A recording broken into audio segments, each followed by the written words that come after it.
Middle east में जारी जंग के बीच अब एक चौंकाने वाला दावा सामने आया है। अमेरिका के राष्ट्रपति डोनाल्ड ट्रंप ने कहा है कि ईरान अब सरेंडर करने वाला है। नमस्कार, मैं हूं आकांक्षा और आप देख रहे हैं न्यूज़ 18 का डिजिटल प्लेटफॉर्म।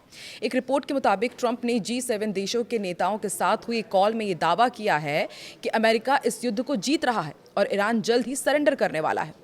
बताया जा रहा है कि कॉल उस समय हुई थी जब ईरान ने नए सुप्रीम लीडर को चुना था। मुस्तफा खामेनेई ने अमेरिका और इजराइल से बदला लेने की बात कही थी और अपने देश के लोगों से जंग जारी रखने की अपील की थी।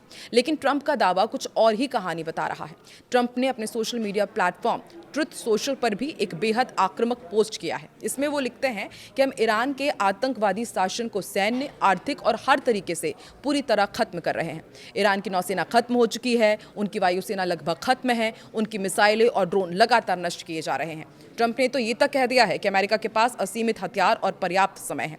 लेकिन सवाल ये है कि क्या वाकई ईरान हार के कगार पर है? क्योंकि दूसरी तरफ ईरान का जवाब भी आ गया है। ईरान की सबसे ताकतवर सैन्य संस्था इस्लामिक रेवोल्यूशनरी गार्ड कॉर्प्स यानी कि IRGC ने साफ कहा है कि ईरानी सेना आखिरी सांस तक लड़ेगी। इतना ही नहीं, IRGC ने यह भी दावा किया है कि उसने अपने बड़े सैन्य अभियान ऑपरेशन टू प्रॉमिस 4 के 44वें चरण की भी शुरुआत कर दी है।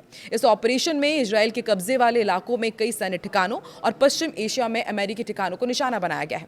यानी एक तरफ अमेरिका जीत का दावा कर रहा है तो दूसरी तरफ ईरान ये कह रहा है कि लड़ाई अभी खत्म नहीं हुई है बल्कि और तेज होने वाली है। ऐसे में आपके मन में भी ये सवाल उठ रहा होगा कि क्या डोनाल्ड ट्रंप का दावा सच है कि ईरान सरेंडर करने वाला है, या फिर ईरान का ऑपरेशन टू प्रॉमिस 4 इस जंग को और ज्यादा खतरनाक बना देगा।